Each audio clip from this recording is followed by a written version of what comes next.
안녕하세요. 돈 없이 111세까지 살아버린다면의 저자 허태호입니다. 만약 20세부터 111세까지 돈 없이 살아가야 하는 당사자가 바로 나라면 정말 불행한 삶이 되겠죠? 지금부터 그렇게 되지 않는 방법을 설명해 드리려 합니다. 이번에는 30세의 지잘난과 나연명이라는 동갑내기 두 친구의 이야기로 설명해 드리겠습니다. 지잘난은 야근은 좀 많이 하지만 연봉이 5천만 원인 회사에 취직을 했습니다. 1년간 생활비로 2천만 원을 쓰고요. 진취적인 성격의 소유자라서 공격적으로 재테크도 하고 수익률도 아주 높은 편입니다. 이름에 걸맞게 아주 똑똑한 친구예요. 하지만 다른 이의 조언은 잘 안 듣습니다. 본인이 매우 잘났기 때문이죠. 지잘난의 친구인 나연명은 야근이 별로 없고 연봉은 4천만 원인 회사에 취직을 했습니다. 지잘난의 경우는 아직 젊은데 보험료에 돈을 쓰느니 차라리 투자를 더 하는 게 낫다고 생각하는데요. 이와는 달리 나연명은 주변의 조언을 듣고 보험에 가입하였고 보험료를 포함해서 연간 생활비를 2천만 원을 씁니다. 지잘난과 나연명은 같은 2천만 원을 쓰지만 내용은 조금 다르죠. 공격적인 투자를 좋아하는 지잘난과는 다르게 안정적인 투자를 선호하고요. 하지만 너무 안정적인 투자만 한다면 수익률이 매우 낮다고 생각합니다. 주위 전문가들의 조언을 듣고 신체적인 위험을 방어하기 위해서 소득의 8%를 보험에 가입하였고요. 펀드의 경우는 분산 투자에서 연평균 5에서 6% 정도의 수익률을 내고 있습니다. 이렇게 회사 생활을 열심히 하던 두 사람은 2년 뒤에 안타깝게도 암 진단을 받아서 회사를 그만두게 됩니다. 다음은 지잘난과 나연명이 암을 완치하기까지 쓴 비용과 자산에 대한 내용입니다. 지잘난은 1년에 5천만 원을 벌고 2천만 원을 생활비로 썼고요. 나머지 3천만 원으로 저축을 할 수 있었습니다. 2년 동안 원금은 6천만 원을 모으고 1천만 원의 수익금을 얻었습니다. 2년 동안 약 20%에 가까운 수익률이니 아주 높은 편이죠. 그래서 암 진단을 받아서 회사를 그만둘 때 수중에 총 7천만 원을 갖고 있었습니다. 암 진단 후 3년간 치료비는 약 1천만 원 정도를 쓰게 됩니다. 우리나라는 건강보험이 잘 돼 있어서 생각보다 암 치료비가 그렇게 크지 않습니다. 그리고 3년 동안 매년 생활비인 2천만 원은 그대로 쓰게 됩니다. 그래서 총 6천만 원을 쓰죠.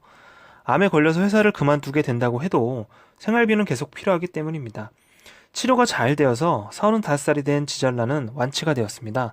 하지만 모은 돈 7천만 원은 생활비와 치료비로 전부 써버렸습니다. 나연명의 경우는 암 진단과 암 수술 그리고 암 입원 등으로 약 7천만 원의 보험금을 받았습니다. 또한 실비보험에 가입되어 있었기 때문에 치료에 필요한 병원비는 실비로 대부분을 처리하였습니다. 실제로 암으로 인해서 직접 쓴 치료비는 거의 없죠. 여기서 말씀드리는 실비는 실비보험을 뜻합니다. 3년간의 생활비는 6천만 원이지만 보험금은 7천만 원을 받았기 때문에 오히려 1천만 원이 남았습니다. 회사를 다니는 2년 동안 모은 돈은 원금 4천만 원에 수익금 500만 원을 더해서 4,500만 원이었는데요. 보험금에서 3년간의 생활비를 제외한 1천만 원하고 원래 갖고 있던 4,500만 원으로 암을 치료하는 3년 동안 펀드로 운용을 하였습니다. 나연명이 암이 완치된 35살에는 약간의 수익금을 더하여 6,500만 원을 보유하게 되었습니다. 자, 2년간 직장 생활을 하였고 암 진단을 받은 뒤에 3년 동안 치료 끝에 완치된 35살의 두 사람을 한번 비교해 보겠습니다. 지잘난은 재테크 능력은 뛰어났지만 보험이 없었기 때문에 생활비와 치료비로 모은 돈을 전부 써서 수중에 돈이 하나도 남지 않았습니다. 나연명의 경우는 보험금 덕분에 치료비와 생활비를 모두 쓰고도 오히려 돈이 남았죠. 이전에 모은 돈하고 함께 운용해서 자산은 총 6,500만 원이 되었습니다. 이 이후에 일상생활을 다시 시작할 두 사람에게는 어떤 일이 벌어질까요? 자, 지잘난은 이제 영원에서 다시 시작해야 됩니다. 전부 다 돈을 써버렸기 때문이죠.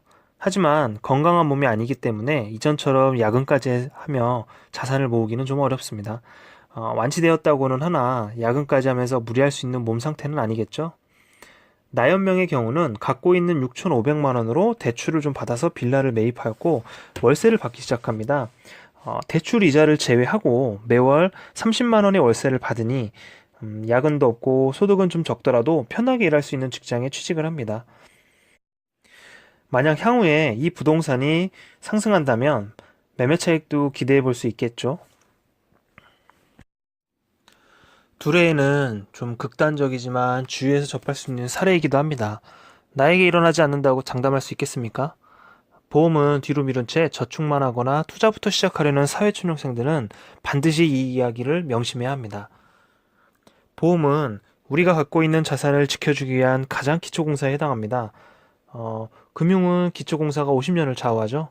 기초공사를 무시하고 건물을 짓는다면 작은 흔들림에도 건물이 무너질 수 있습니다. 부자들일수록 장기적인 안목으로 자신의 미래를 탄탄하게 준비합니다. 어쩌면 미리 준비하는 그 철저함이 그들을 부자로 만들어줬을지도 모릅니다. 자, 지금까지 돈 없이 111세까지 살아버린다면의 저자 허태호였습니다. 제 책에는 이 이야기 이외에 다른 이야기들이 많이 있으니까요. 많이들 읽어주시기 바랍니다. 그럼 건강하고 행복한 부자 되세요.